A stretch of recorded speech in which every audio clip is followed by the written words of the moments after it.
Olá, meus amores.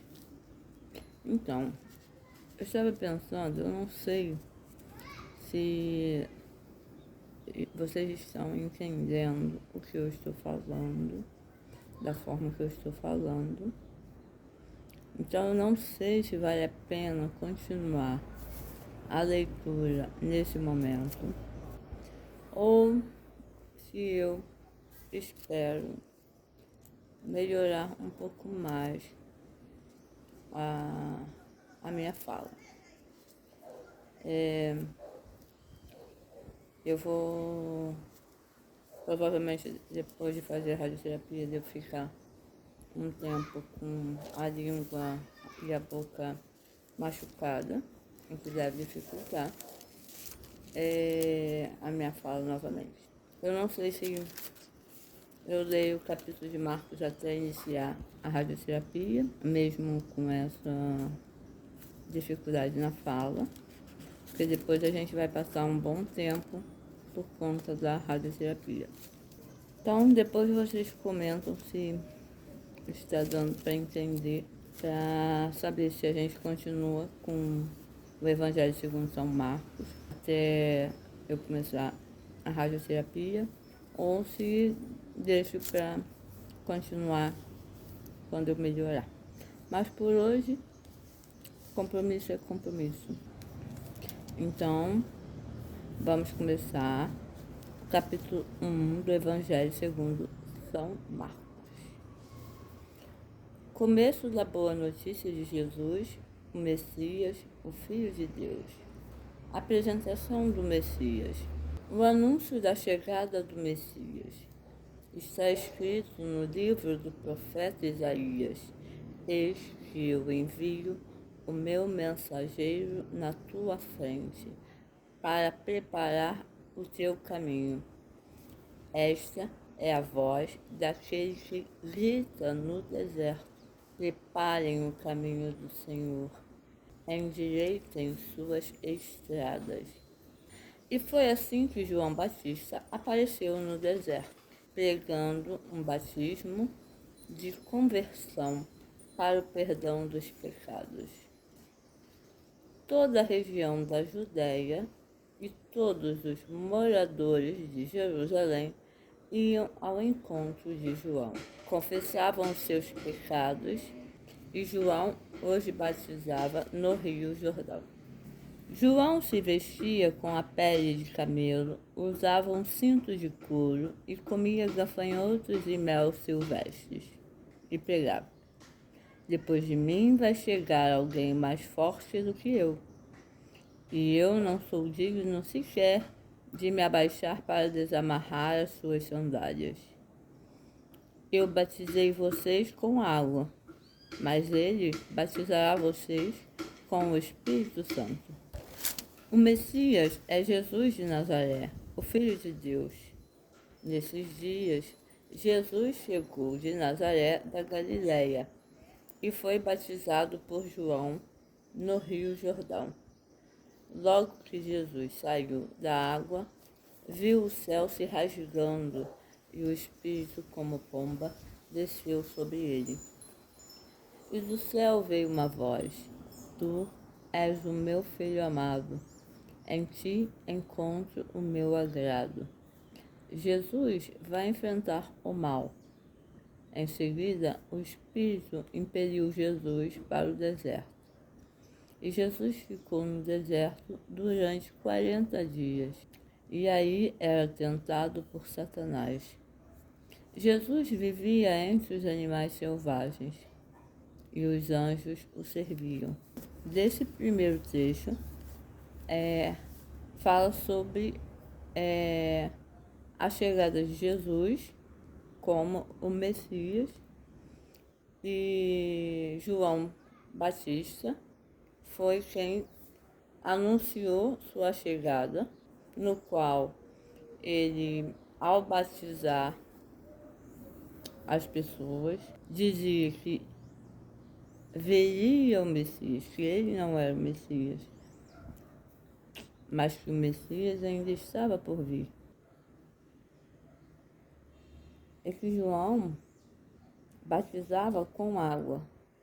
Porém, o Messias, Jesus Cristo, batizaria com o Espírito Santo. Então, aqui a gente consegue perceber a importância do batismo, após a vinda de Jesus. É para sermos banhados com o Espírito Santo e protegidos pelo Espírito Santo.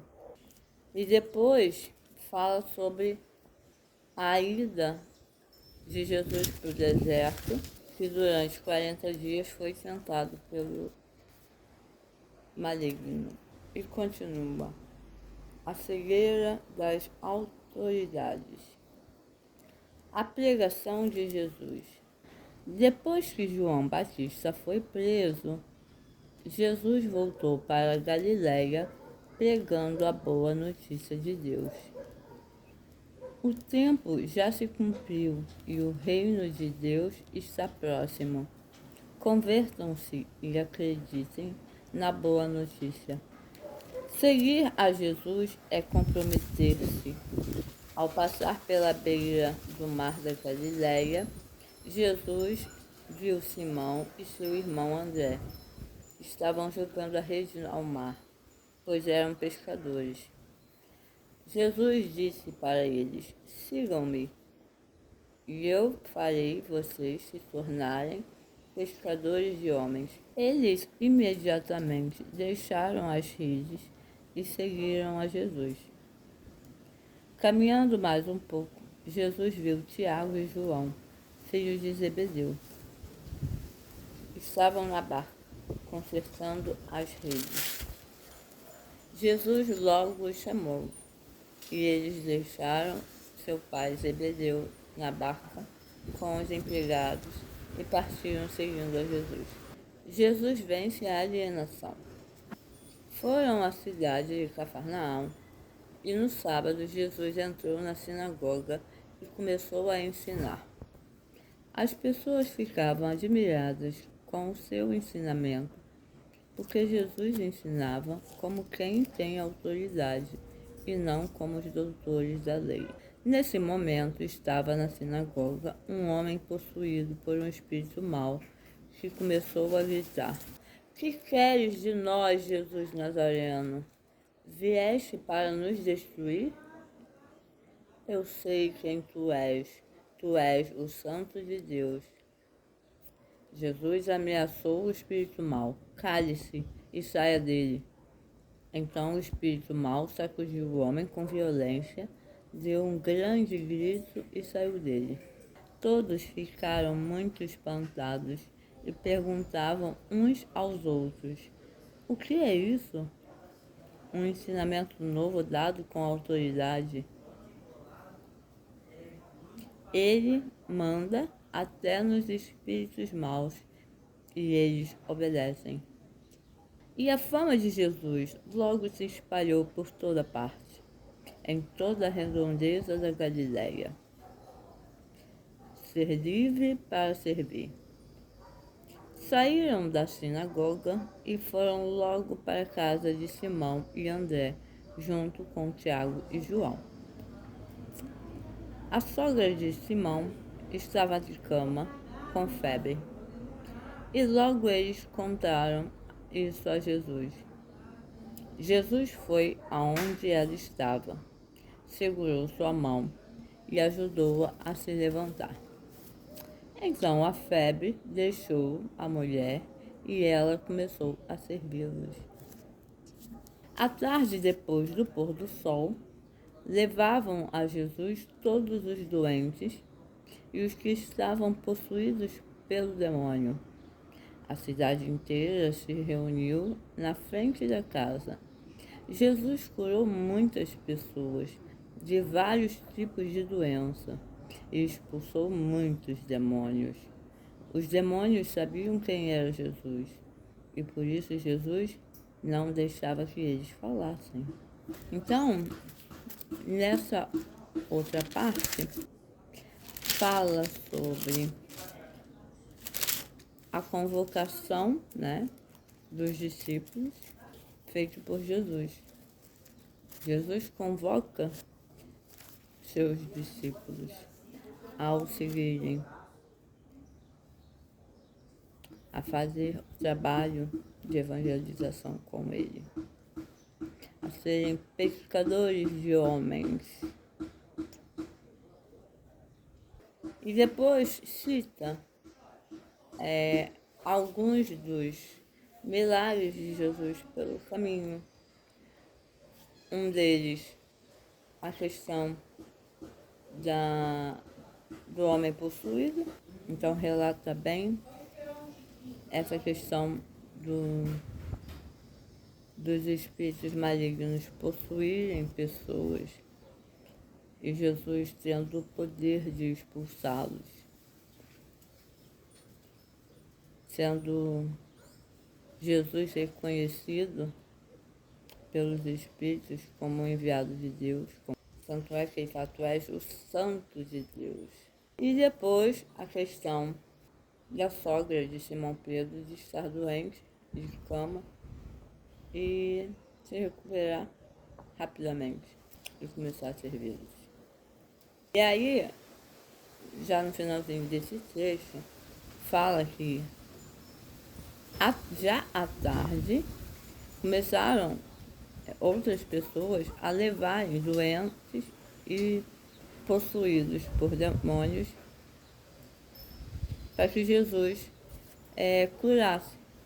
Jesus rejeita a popularidade fácil. De madrugada, quando ainda estava escuro, Jesus se levantou e foi rezar num lugar deserto. Simão e seus companheiros foram atrás de Jesus. E quando o encontraram, disseram, todos estão te procurando. Jesus respondeu, vamos para outros lugares, as aldeias da redondeza. Devo pregar também ali, pois foi para isso que eu vim. E Jesus andava por toda a Galiléia, pregando nas sinagogas e expulsando os demônios. Jesus e os marginalizados. Um leproso chegou perto de Jesus e pediu de joelhos, se queres, tu tens o poder de me purificar. Jesus ficou cheio de ira, estendeu a mão, tocou nele e disse, eu quero, seja purificado. No mesmo instante, a lepra desapareceu e o homem ficou purificado. Então Jesus o mandou logo embora, ameaçando-o severamente. Não conte nada para ninguém. Vá pedir ao sacerdote para examinar você e depois ofereça pela sua purificação o sacrifício que Moisés ordenou para que seja um testemunho para eles. Mas o homem foi embora e começou a pregar muito e a espalhar a notícia. Por isso, Jesus não podia mais entrar publicamente numa cidade. Ele ficava fora, em lugares desertos. E de toda parte as pessoas iam procurá-lo. Então, essa última parte do capítulo 1 fala sobre a questão de Jesus não querer fama fácil. E por isso ele orientava as pessoas que recebiam a bênção, né, a cura, de não espalhar, né, o seu feito. Tanto é que ele fala para o leproso, não conte nada para ninguém. Da mesma maneira que nos trechos anteriores desse capítulo, Jesus fala aos espíritos maus, os possuidores, para calar quando eles estavam falando demais, falando que ele era o enviado de Deus, que sabiam quem ele era. Ele mandava calar, porque ele não queria que as pessoas o seguissem por uma coisa muito fácil, muito simples. Porque ele tinha um propósito a cumprir na sua vinda. E ele tinha que fazer tudo o que foi planejado, conforme as escrituras, conforme a orientação de Deus. E é isso. Para hoje, lemos o capítulo 1 e na próxima leitura faremos o 2. Só me digam, por favor, se está dando para entender ou se vocês preferem que eu volte a fazer quando eu estiver já com a fala melhor. Então fiquem com Deus. Deus abençoe a todos. Amanhã eu vou ao INCA para ver a questão da radioterapia. Graças a Deus, até hoje, toda a minha recuperação foi maravilhosa. A cicatriz da traço está totalmente discreta. A do corte totalmente discreta. A dormência da minha orelha está passando. Eu tô pouco inchada aqui, pouquinho. A parte mais inchada já passou. Agora é só mesmo a língua e a questão do lábio que ainda tá puxando. Mas também a fisioterapia e a fonoaudiologia vão servir para ajudar, e também se não ajudar eu fico com isso como um charme. Eu, por enquanto, estou com a língua presa, mas tá bom. Estou falando e graças a Deus. Então, meus amores, fiquem com Deus. Deus abençoe a todos e vamos trocando informações para saber se continuo ou não.